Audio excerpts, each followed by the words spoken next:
What at? It says my speaker isn't working properly. Can you hear me? Mm-hmm. That was weird. Wow.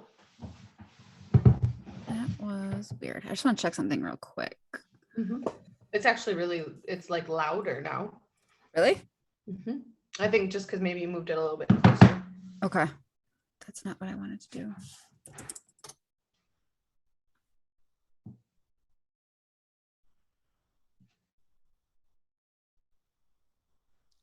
We are at almost 4,200 streams. Yes. And we have 5 subscribers. This is so exciting. I know. That's the first time I checked it since we opened it up. Hi, guys. Hello, hello. Are you recording it or no? No. Okay. I don't know what that is. I'll just start over.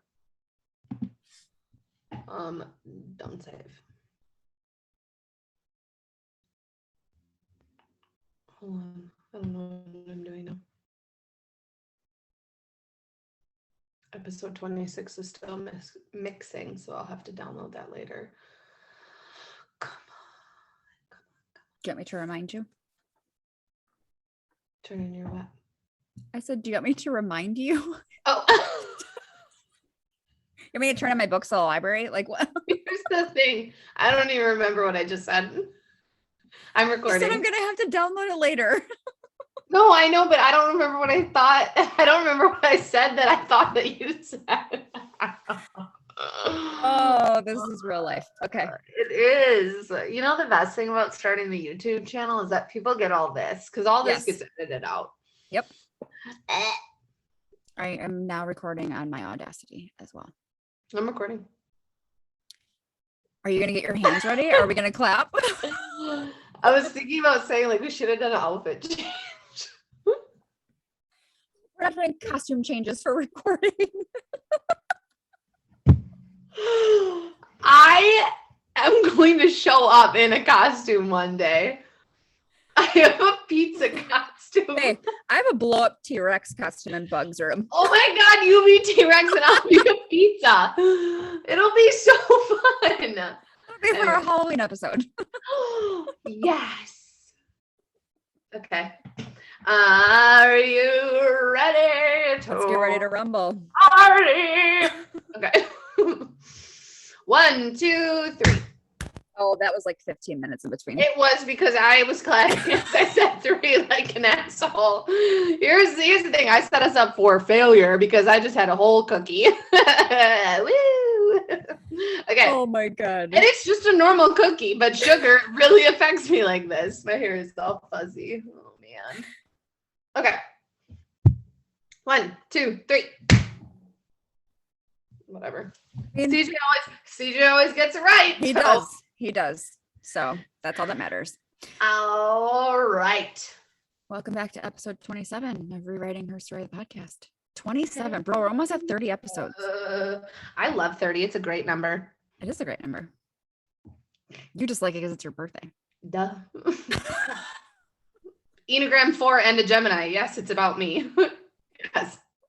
Get it together. As much as I try to shove that side of me down of that's really self-centered, I'm like, yes. Oh my goodness. This was also requested actually from Katie, who was also our first subscriber. And she requested one of our most popular episodes as far as the data goes in terms of how many listens we've had. It was the cognitive errors one. Yes. That and the Meet Stef and Mari, I think, are the highest listened to podcast episodes. See, do you see it was coming out again about us?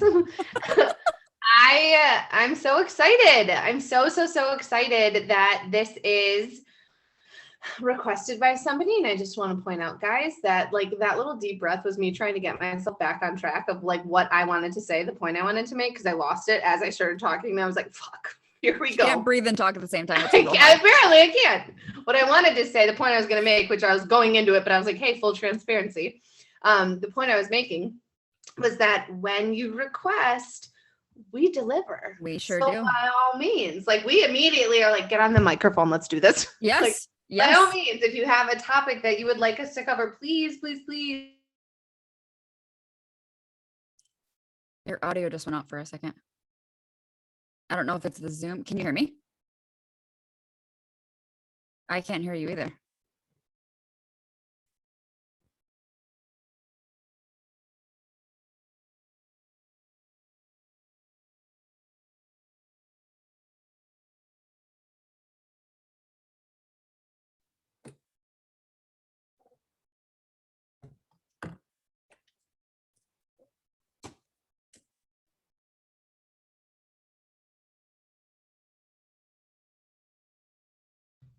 Can you hear me? Now I can. Okay. What happened? I don't know. I just had her turn off the Wi-Fi on the tablet and I turned off the Wi-Fi on my phone. Okay. That was weird. And Jeff's home, so he's probably pulling from the Wi-Fi too. Oh, okay. So if that happens again, I'll just yell down. I know. I was like, fuck, great. And here we go. Yes. I don't have that much battery to be doing this. We have to be very intentional with our time right now. Yes. So, okay, topic. This topic is societal expectations. I think more specifically, and again, this is not to knock any of our male listeners, but we are cis women. That's how we identify. That's what we have experience in. So that's what we can speak on. And the listener is also a cis woman who kind of was like, I want to talk about, she's like, you guys have talked about it in terms of like cognitive errors and shoulds and that kind of stuff, but more specifically, like, how do we get past societal expectations for women, right? And so I know, obviously from being a woman, that there are several that are pretty blatant, right? Like women should want children. Women should want to stay at home. Women should always be beautiful. Women should always be passive. Women should always be quiet, right? Like you should just see them, not hear them. Okay. Know what I'm not here for? Any of those things, right? Absolutely none of those things. Oh, that's cute. Guess what I'm not gonna fucking do? I can't Women tell you. shouldn't swear. What? I was just gonna say, I can't tell you how many times in my lifetime people are like, it's so unbecoming. I was like, hey, I don't want to fucking become. How about that? How about that? Then get the fuck away from me. I don't give a Goodbye. fuck if you don't like my mouth. Goodbye. Exit stage left. I'm Yes. not here to make you fucking comfortable. Nope. That's what happens when I get really upset about these topics. I'm gonna have to really keep myself in check because I get. According to who that you have to keep yourself in check? No, you don't. I want to. We keep it real. Like the fucking words.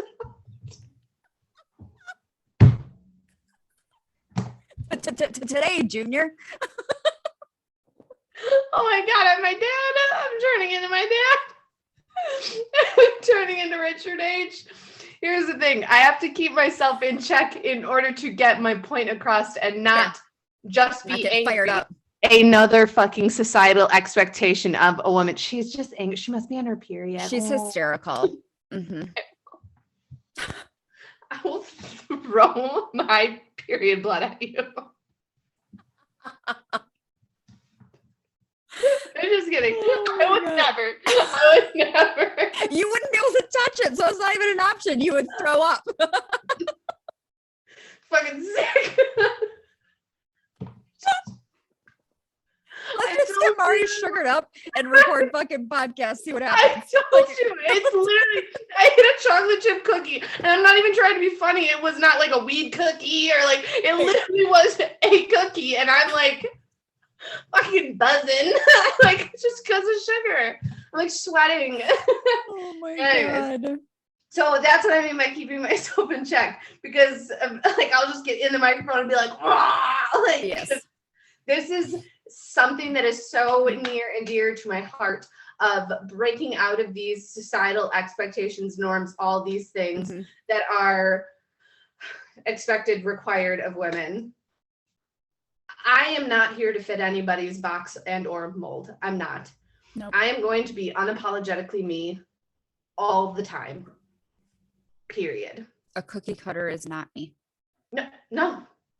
I don't fit into somebody's mold, and neither do you. And you, as in the general sense of the word. And even, I know that you say we're cis women, so we're going to identify with women and blah, blah, blah, blah. But like, as far as it goes for anybody's stereotypical societal roles, men don't have to be stoic. Men don't have to be a rock. They don't have to be the breadwinner. They don't have to, like, they have emotions. and they can express those emotions without being considered a bitch or a pussy or whatever the fuck that it is. Like, you are allowed to be who you are and who you want to be. And if you're not around people who are supporting that, leave. Mm-hmm. I would rather be alone and isolated than be with people who are trying to shove me into these roles where I am not any of those facets. Mm-hmm. How do you feel? Well, I don't know. I feel like growing up, right, you have relationships and stuff, and there's like a trajectory, right? So like you get engaged. Okay, when are you getting married? You get married. Okay, when you can have a baby, you have a baby. When you can have the next one. What the fuck? First of all, why are you so worried about what I'm doing? Point number one, why the fuck do you need to know what I'm doing at all times? It's none of your fucking business. People used to ask me all the time after I got married, are you pregnant yet? Are you guys trying? What? Why do you need to know that though? Why do you need to know that? Why do you want to know when I have sex with my husband? Exactly. That's weird. Well, here's the thing. What if I had problems, or what if I had infertility issues, and you constantly fucking asking me that question is causing me to be triggered and emotional? Yes, just another reminder. That's not okay. No. It's not okay. No. And I think for so long, and this isn't like a fuck the patriarchy episode, but no, it can be. It can be. Right. It can be. But also, like, in light of recent events in Texas, it can be. Fair. It can be. Fuck the patriarchy. Yeah, no, it can. I am fired up about that topic. Ooh, I'm not even that topic. About that aspect, that avenue of my life that the government is trying to control. Yeah, I am. What gets me too is there's the dichotomy of expectations, right? Like, don't show too much skin, but then let's give attention to everybody who is showing skin. Like, where's the in between? Where's the in between when the fashion designers are the one creating the clothes for people? I'm not going to go get a fucking sewing machine and make my own shit. I'm going to buy what's in the goddamn store because I don't have time. I'm saving lives. Thank you very much. I'm putting out content to help people better themselves because I want people to live a fulfilling, happy life. I don't have time to sew extra 6 inches of material on my shirts because you guys don't know how to stop making fucking crop tops. Guess what? I'm going to wear the crop top. There are bigger issues. Mm-hmm. That is like that to me is just doesn't make sense. Make it make sense. The fashion designers are the one creating the clothing options. The clothing options are what we are given. And then the smaller designers then take those ideas and make it accessible for everyday wear because nobody has fucking $2,000 to wear a skirt. Like nobody has that. So they make it accessible. So what is being put out in the stores is what is given to us. I feel like too, I feel like societal expectations or norms or whatever fucking phrase you want to use can also tie hand in hand with just like gender stereotypes or gender norms, right? Like just because we're women, we should always know how to cook and clean. Mm-hmm. Okay, here's the thing. I never gave a fuck about wanting to learn how to cook when I was a kid. And mommy used to try to have me help her. And I was like, I don't need to learn how to cook. I have you. What the fuck do I need to know that for? Right? I had zero desire to learn how to cook. Well, then I got married and then I was like, is that like my job now? I'm gonna have to fucking cook food. Thank God you like to cook because I'll clean. I don't like to cook. Here's my thing. This is why I like to cook because I'm so anxious and a perfectionist that I knew if I messed up the recipe, we'd fucking be out of food. For what, like 5 minutes? Like we couldn't make something else or go get like this is. Right? Oh my God, we're gonna starve. Oh my God, it's over. It's like if I miss the exit, I'm gonna be lost for the fucking rest of my life. I swear, like, put a bandana on and tie it around like my poor homeless. That was my mentality. I get it. And here's the thing. I had a desire to cook, but my mom was so busy just being a hustler, having 3 jobs trying to take care of us. Not saying that my dad wasn't either, but like they just didn't make enough.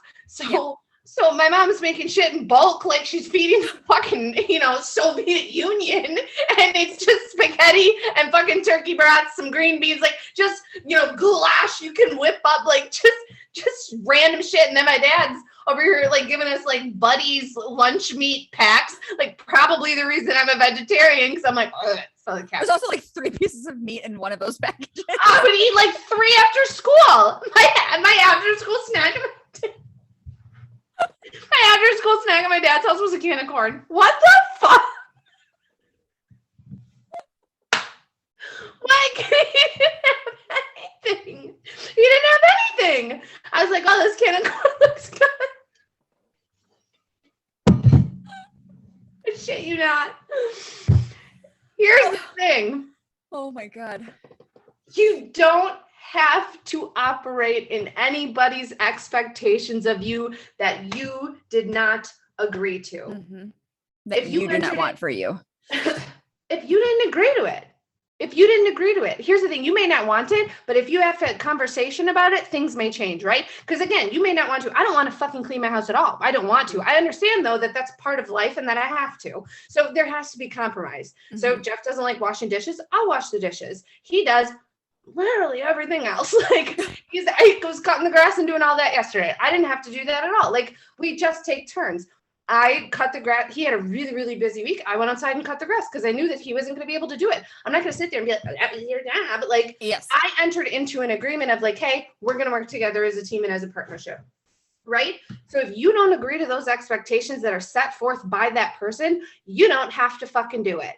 Mm-hmm. You don't. I'm not saying you're like, fuck you, I'm not doing it. Have a conversation though. Yes. Have a conversation of, I didn't agree to that.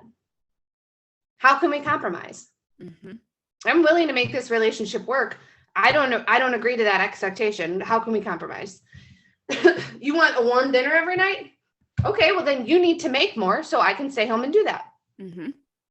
I was going to say, because what we're not going to do is operate by the Industrial Revolution set of norms where one person was the breadwinner and one person did everything at home, but then place the expectation on women that even because we wanted to go in the workforce so bad, like, no, we fucking deserve to. Yes. So because we went into the workforce, well, it's like, now I feel like the patriarchy is like, handle it, do it. You wanted to be in the workforce so bad. Here's the thing. I am an equal. I don't have to do everything just to prove my worth. Yes. I make body parts. What mm-hmm. do you do? Mm-hmm. What do you do? If all women together were like, I'm not having a baby, the world would cease to exist. Yeah. Do you understand? Like, do you understand the power and like the magic that is inside of you? And here's the thing, I'm not trying to tie that to the fact that if you are a mother, then you have this magic. You being a woman in general brings you that magic. Whether your body allows you to or not, you mm-hmm. have that magic. You were born with that. Does that make sense? Mm-hmm. Okay, I cut you off. What were you going to say? No, I was just going to say, but also the judgment of, and I feel like this is an overgeneralization, but I feel like it's typically of like old school people. Right. Of the, well, okay, but you just had a baby. What, you shouldn't go back to work. Shouldn't you stay home now? Here's the thing. I know in my heart of hearts, and I've known this for a very long time, I was never meant to be a stay-at-home mom. Mm-hmm. That takes a whole lot of special skills that I don't possess. No. But I also love to work. I didn't spend $100,000 on my schooling to stay home. I didn't. And here's the other thing. I think it's really fucking frustrating that we feel, based on past experiences, that we have to go above and beyond to prove our worth in a workplace. Let me play devil's advocate. It's a cognitive error. Feelings are not facts. Sure. So how then, when we're feeling pressured in that way that I have to prove myself, I have to do this X, Y, Z, blah, blah, blah, then it's, you get that cognitive error challenging sheet out and you challenge it. Give me facts that prove that cognitive error is true. I have to do everything. You know what I'm saying? Sure. There may be certain jobs that require more of you, but here's the thing. That job is a job and you are a body to that job. If that job is not allowing you to, or is, I guess, placing these expectations on you that, again, you did not agree to, that they just keep doing it, we set a boundary. And if they disrespect that boundary, guess what? You can find another job. Mm-hmm. That job is nothing in the grand scheme of things. Sure. I can hear you, but you're paused. There you go. Now you're back. Yeah, I was like, you were paused too, but hopefully it pauses on a good face. Because I'm like, if these recordings are paused, Like, I don't want to be like that. So I think, I mean, moral of the story in terms of how to challenge these societal expectations, right? Or how to cope with them, or how to, I don't want to say go against them. Oh, no. I mean, you absolutely can. Yeah. No, like, Yeah, do it. You absolutely can. But I'm just trying to figure out the phrasing of what I'm trying to say. Sure. It all comes down to how you perceive the situation, right? Because I can perceive it one way, you can perceive it one way. Neither is wrong, they're just different. And so it's how you talk to yourself about those things. If you're constantly saying, well, according to this, I should be doing this, you're shoulding, right? Cognitive error. Overgeneralizing what a woman's place is, right? There's so many errors that I think function in societal expectations or norms. It kind of feels endless. To me, I think it starts with this. You have to know your worth. So if that is something you struggle with, I highly suggest that's where you start. Self-development, so reading self-help books, going to therapy to work on self-esteem, starting with positive affirmations, any of those things. You have to know your worth and know what you bring to the table. I think that was the changing point for me. I so much so operated, I wouldn't say to the full extent, but I did operate in that, like, okay, I'm going to go to school, and then I'm going to go to college, and then I'm going to have a boyfriend, and then I'm going to, and while I have a boyfriend, I'll go to college, and then we'll get married, and then we'll have a kid. Sure. I wanted to operate in that expectation of what my life should look like, so much so that I ignored every red flag, every red flag that was given to me. Yep. Because I wanted it to work. I thought it was a carnival. I didn't, literally, girl, bitch. I was at motherfucking Six Flags. Like, if we're talking about carny games, like, I ran the circus. Like, over here looking like a clown. Like, I think about it and I'm like, you live and learn. I was naive. I was so naive because I was gonna be like, you stupid bitch. But like, I wasn't. It was so naive and bought into this idea that if I did these certain things, then my life and the government and, America, it would just be like wholesome and together. And that's what it would look like. Well, and here's the thing. Had you gone along with maybe like your parents' expectations, again, I get that your parents are divorced, so it's a little bit different, but maybe if divorce was frowned upon because of religion, then what, you would have just stayed stuck if you didn't make a decision for yourself?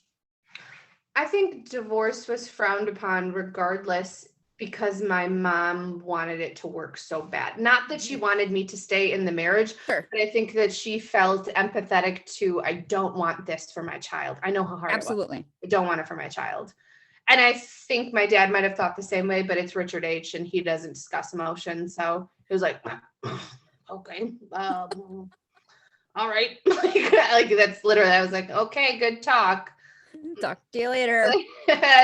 See ya. Like every once a week, like he'll text me, like, call me when you can. I'll call him and be like, hey. I'm like, what's up? You text me. Like, we don't even have normal conversations. It's my life goal to eventually, by the time I'm 50, have not heart to heart, but maybe a little bit more in-depth convos with my father. We'll see if I can get it out of him. I mean, he's one of 12 people, so like they didn't really talk about their feelings at the table. It was like, who's getting the last piece of toast? So I think, again, you have to know your worth. And I think once I took a step back and was like, what am I doing? And recognized everything that I brought to the table. Because at that point, I was like, I have all of these things going for me. I have a college degree. I have a master's degree. I landed my internships for both undergrad and graduate. I've worked at a waitressing and pizza place for literally 20 years this year. Like, I have all of these amazing things about me because all of those things translate into like work ethic, determination, like follow through. Like, I have a kid that I'm raising while I'm working full-time, part-time, and going to grad school. And I'm killing it. What am I doing? Settling for less. What am I getting besides frustration, anger, lies? And then because settling for that turns into, well, if they're doing that, then I'm going to do that. I'm going to have manipulative behaviors. I'm going to do X, Y, Z. And then I'm becoming a shittier version of myself. What? Well, we think that's easier, right? Well, yeah. They're going to do it. I'm going to do it. Like a kid on the playground. They cut, so I'm going to cut. Shut the fuck up.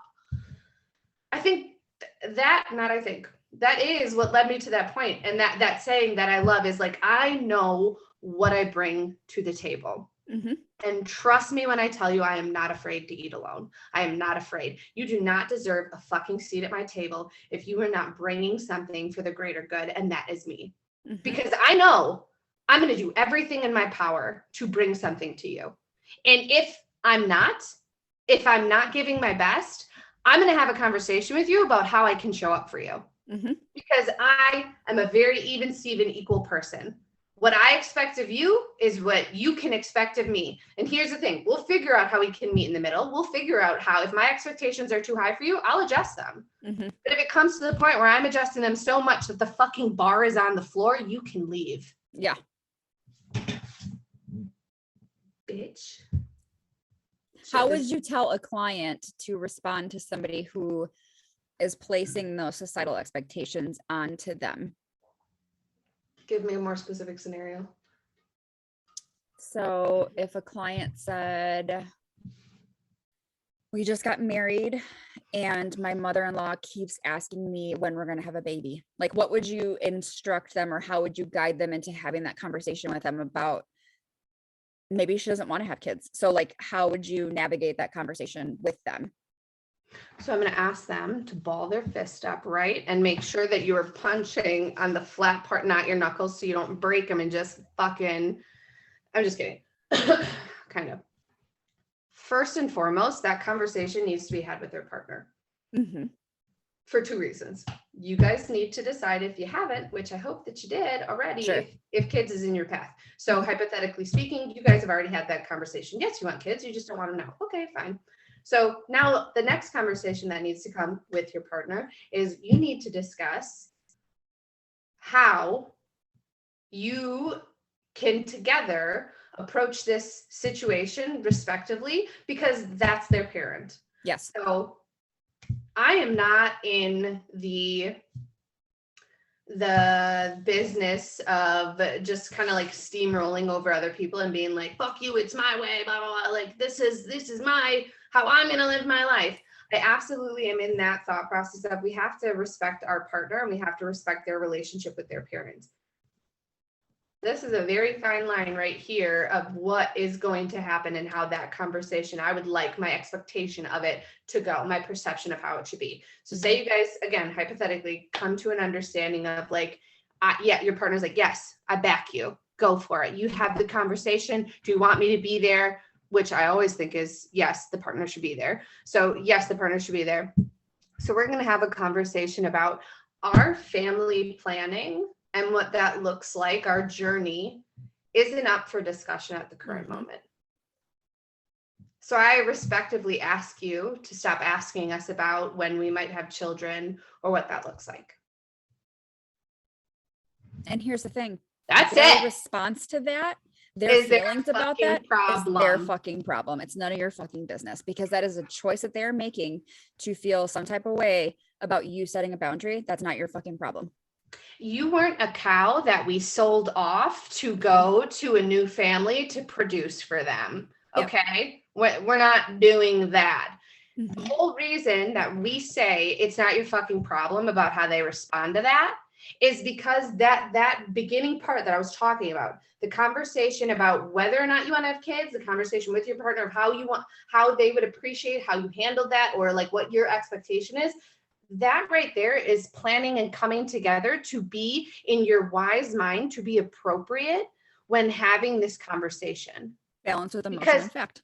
Yes, because we're not going to just operate out of emotion, because that's how you're going to get half of like my reaction. That's how you're going to pop off at the mouth and then start a big ass fight in your family. Literally, that's how you're gonna get half my sassy reactions that I'm joking about right now, but that is like my emotional mind coming through of like, fuck you, I'm not gonna do what you want me to do. Yep. And not just from a like adversity state, like I'm just gonna fight against the power. Like, no, if I don't want to, I'm not going to. I don't, there's no other way to say that. Yep. So having that conversation sets you up to understand, okay, here are the points that we want to make. Here's the trajectory that we want to have happen.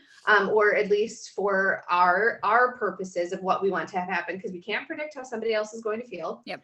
And so then at the end of that discussion, you could, if you felt so inclined, enter into like, I'm happy to discuss any emotions you might feel from this conversation. Mm-hmm.